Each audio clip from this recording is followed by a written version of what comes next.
संस्थापकाय च धर्मस्य सर्वधर्मस्वरूपिणे अवतारवरिष्ठाय रामकृष्णाय ते नमः। राजस्थान प्रांत के इस 11 दिवसीय योग सत्र में सहभागी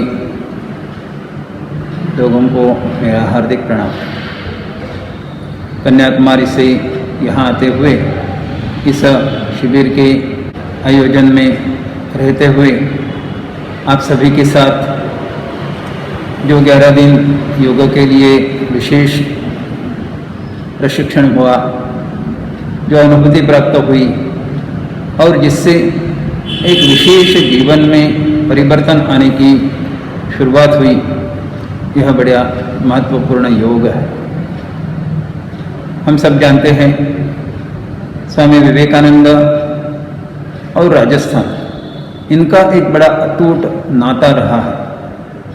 स्वामी विवेकानंद राजस्थान प्रांत में 2 बार आए थे, 1891 और 1897। यहाँ के राजा मंगल सिंह तथा राजा अजीत सिंह, इनके साथ उनकी दोस्ती थी और इन सबके साथ रहते हुए तथा पाणिनि के अष्टाध्यायी का भी अभ्यास करते हुए खेतड़ी, अलवार, जयपुर, माउंट आबू, इन स्थानों पर रहते हुए स्वामी विवेकानंद ने इस राजपुताना के लिए विशेष अपना प्रेम भी दिखाया। स्वामी विवेकानंद यहाँ से आगे चलते चलते गुजरात, महाराष्ट्र, कर्नाटक, केरल, तमिलनाडु करते हुए कन्याकुमारी पहुँचे। 25, 26, 27 दिसंबर 1892 को 3 दिवसीय ध्यान स्वामी जी ने कन्याकुमारी के उस शिला पर किया जिस स्थान पर कन्याकुमारी माता ने शिव जी के लिए दक्षिण में रहते हुए उत्तर को जोड़ने के लिए तपस किया था। स्वामी विवेकानंद भी 1899 में कलकत्ता से निकले थे और अपने जीवन का लक्ष्य क्या है, मनुष्य जीवन में ईश्वर का साक्षात्कार करना, यह तो निश्चित रूप से स्वामी जी ने साध्य किया था। तथापि इस जीवन का कुछ लक्ष्य भी होता है, इस जीवन में करने का कुछ कार्य भी होता है। यह कार्य क्या है, यह ढूंढते हुए स्वामी जी ने पूरे भारत की परिक्रमा की। कलकत्ता से हिमालय तक जाते हुए हिमालय से ठेठ सिंधु पर्यंत ऐसा इस भारत माता के दक्षिण छोर पे गए। सभी प्रकार के लोगों के साथ रहे, सभी प्रकार के अनुभव लिए और फिर एक ही चिंतन चल रहा था कि यह भारत माता फिर कैसे जागरूक होगी। यह भारत माता जिसका कार्य पूरी मानवता के लिए है, वह आज ब्रिटिशों के कारण दरिद्र, अज्ञानी ऐसी हुई है। इसका पुनरुत्थान कैसे होगा, यही एक विचार उनके मन में था। और कन्याकुमारी के उस भारत के ध्यान में उनके मन में एक चित्र स्पष्ट हुआ कि भारत माता का पुनरुत्थान यही मेरे जीवन का लक्ष्य है और यह प्राप्त करना है। तो उसकी शुरुआत मुझे अमेरिका जाते हुए शिकागो में जो सर्वधर्म परिषद हो रही है, होने वाली है, उस धर्म परिषद में अपने इस राष्ट्र का इतिहास, राष्ट्र का अध्यात्म, राष्ट्र के सारे महत्व के बिंदु सब लोगों के सामने रखेंगे। और जैसे ही सारा पाश्चात्य जगत, पाश्चात्य विद्वज्जन जैसे ही इस राष्ट्र को श्रेष्ठ मानना शुरू करेंगे, वैसे ही मेरे भारतवासी भी यह राष्ट्र के प्रति उनके मन में सद्भाव बढ़ेगा, आदर बढ़ेगा और फिर यह भारत माता फिर एक दफा जागेगी। मैं भविष्य को देखना नहीं चाहता हूँ, परंतु एक चित्र मेरे मन के सामने, मनश्चक्षु के सामने स्पष्ट है कि यह भारत माता फिर एक दफा जाग उठी है और वह उस स्वर्णिम दैदीप्यमान सिंहासन पर, जगत गुरु के सिंहासन पर आरूढ़ हुई है। यह चित्र स्वामी जी ने देखा और कन्याकुमारी में उस शिला पर ध्यान पूर्ण करते हुए उठे। तब एक ही विचार मन में था, उत्तिष्ठत जागृत प्राप्य वरान निबोधत।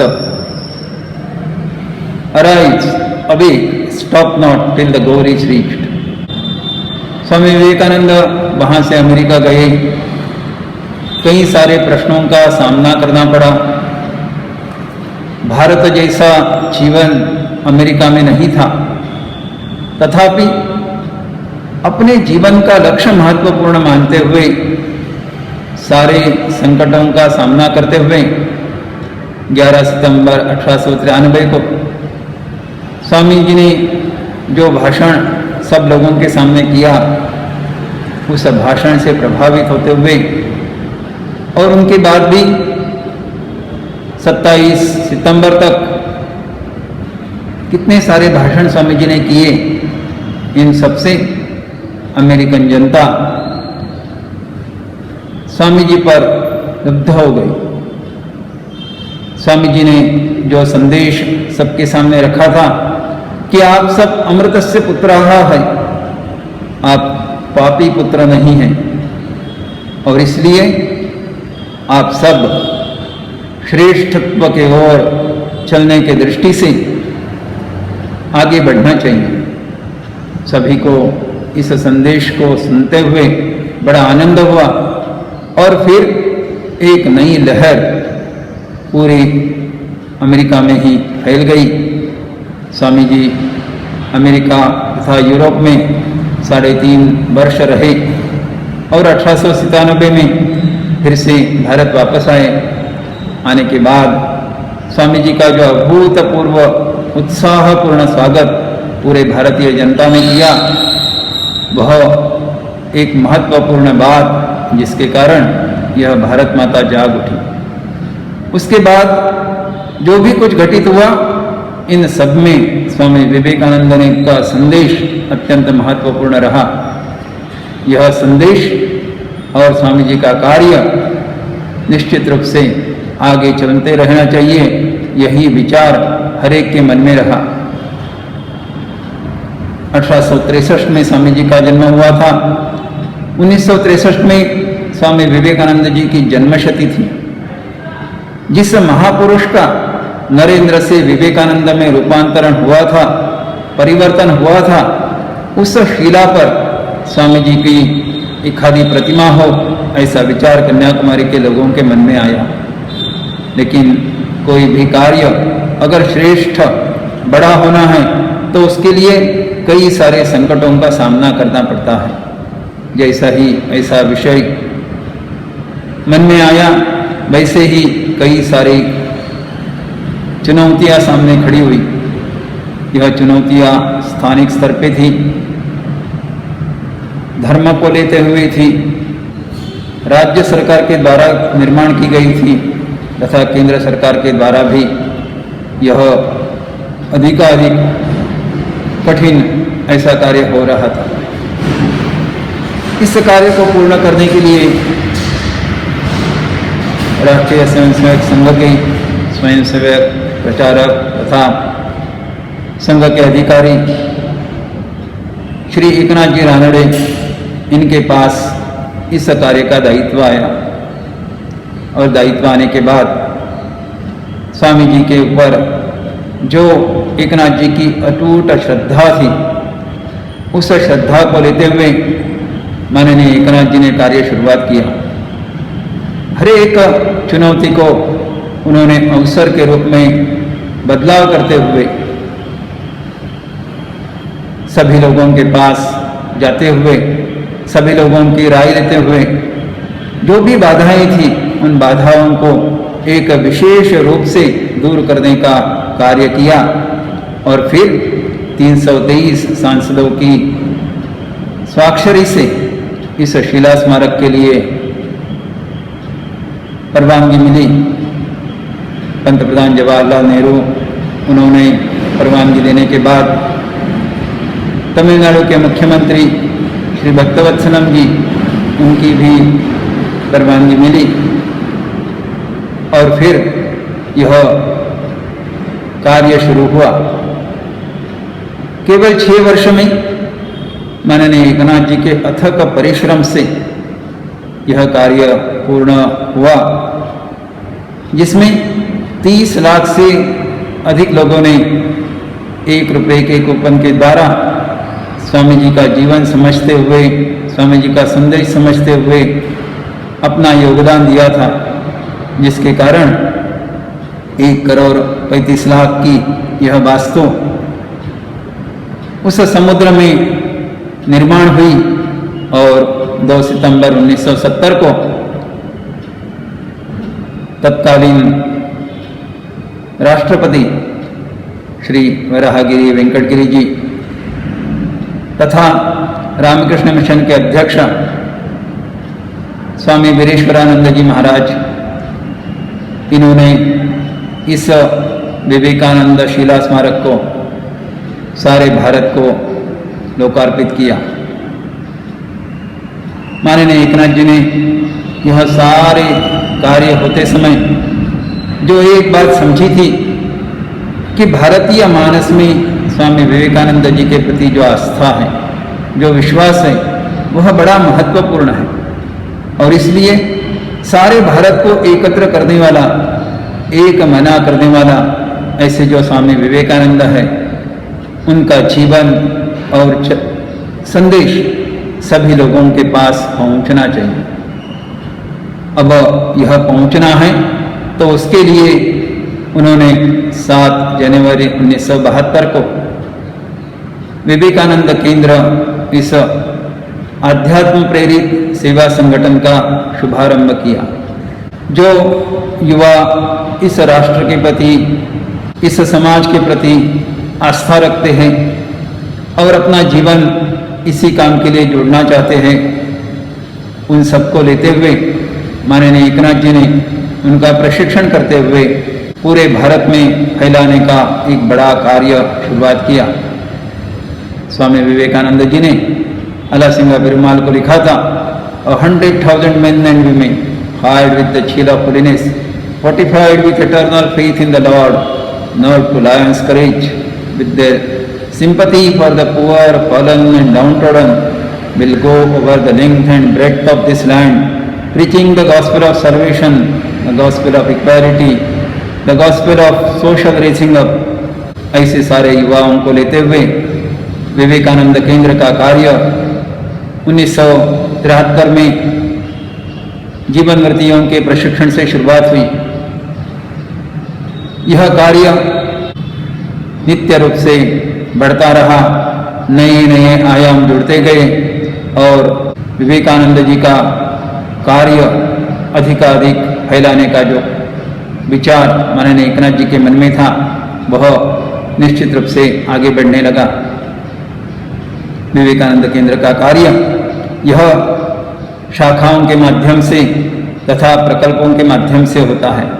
उस समय अरुणाचल प्रदेश, जिसको पहले नेफा कहते थे, वहाँ विद्यालयों के माध्यम से कार्य शुरू करना अत्यंत आवश्यक था, तथापि कठिन भी था। लेकिन यह पहली टुकड़ी जीवनव्रतियों को उन्होंने अरुणाचल भेजा था और फिर अरुणाचल के विद्यालयों का कार्य शुरू हुआ। 1977 में 7 विद्यालयों की शुरुआत हुई और उसके बाद वह बढ़ते बढ़ते आज 41 विद्यालय वहाँ है।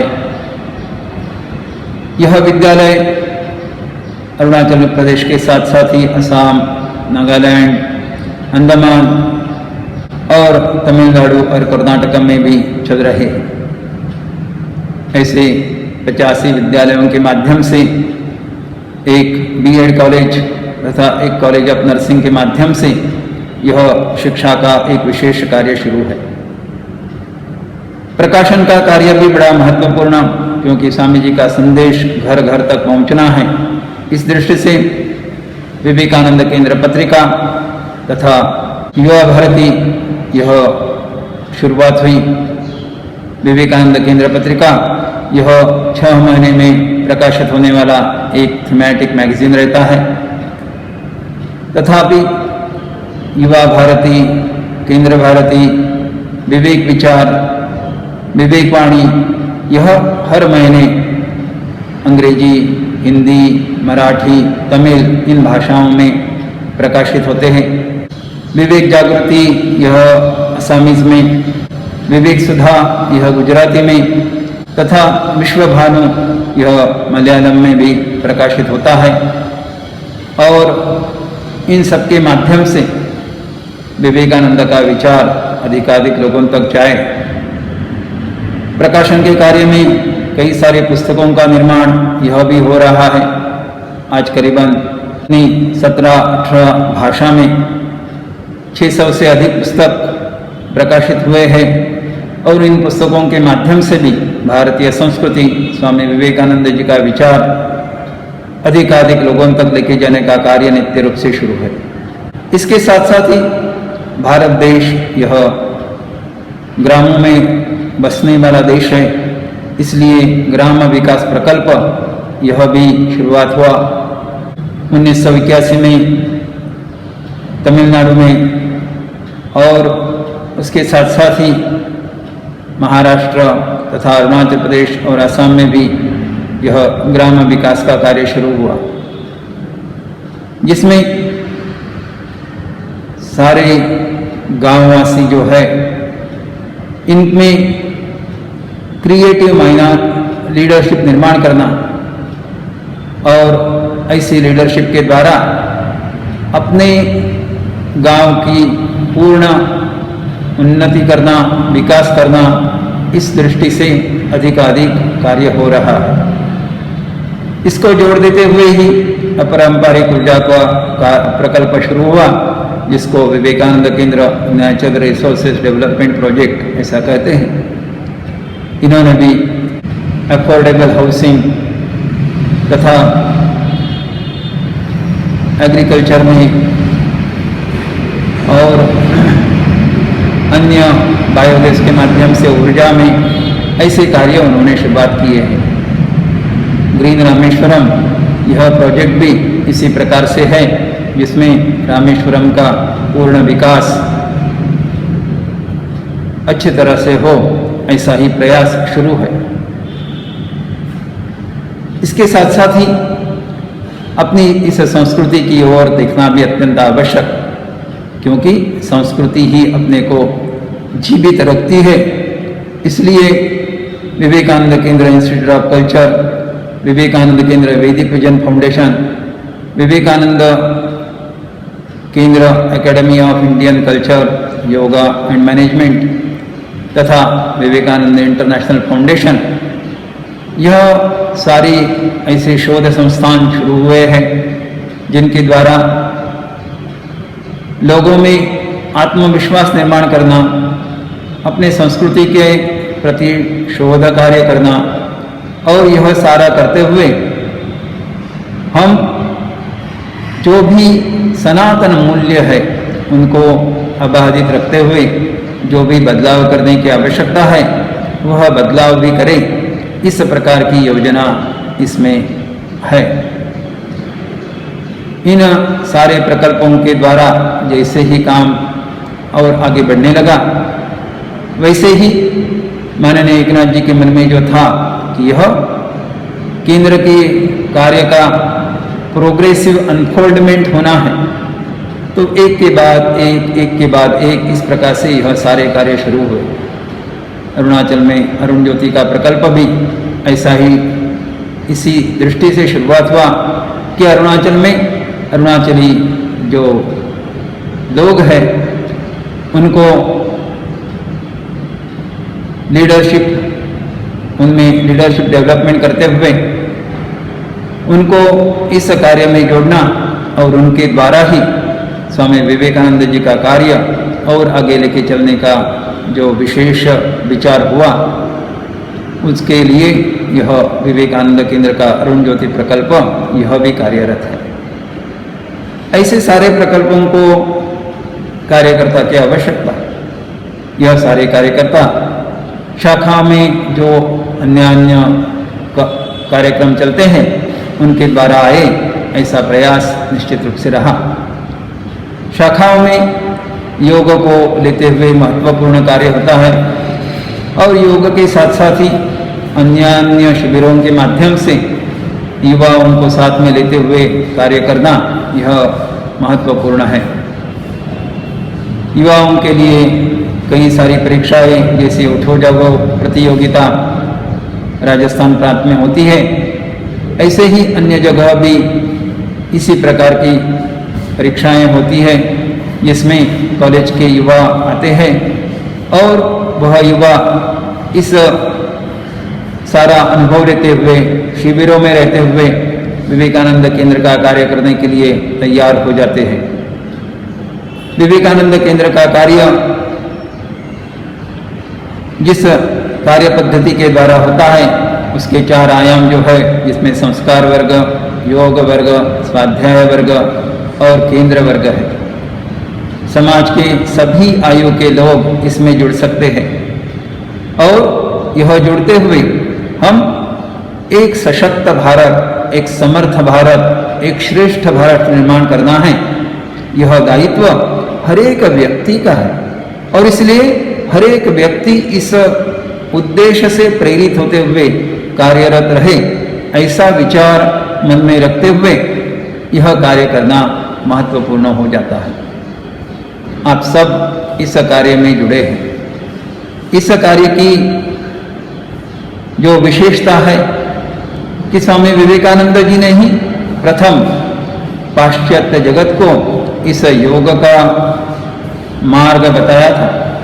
स्वामी विवेकानंद जी ने कहा था, प्रत्येक जीव एक अव्यक्त ब्रह्म है और अपने जीवन में इस अव्यक्त ब्रह्म का प्रकटीकरण करना यही लक्ष्य है और यह लक्ष्य अगर प्राप्त करना है तो फिर कर्मयोग, भक्ति योग, ज्ञान योग, राजयोग, इसमें से 1, 2 या सभी मिलते हुए हम इसको अपने जीवन में लाने का प्रयास करें और यह लाते हुए हम इस सारे संसार के चक्कर से मुक्त हो जाए।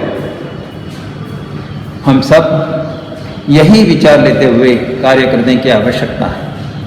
यह कार्य जैसे ही हम करने लगते हैं, आगे बढ़ते हैं, वैसे ही हर एक कार्य करते समय यह भी एक विचार रहे जो स्वामी जी कहते हैं, They alone live who live for others, the rest are more dead than alive।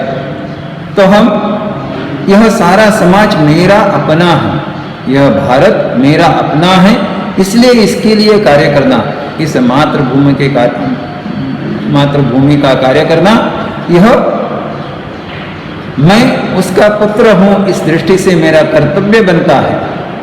और यह कर्तव्य ध्यान में लेते हुए अगर हम बदलाव करना शुरू करते हैं तो निश्चित रूप से हम हर एक व्यक्ति का जो कार्य है वही कार्य अपने को यह इस श्रेष्ठता की ओर लेके जाएगा।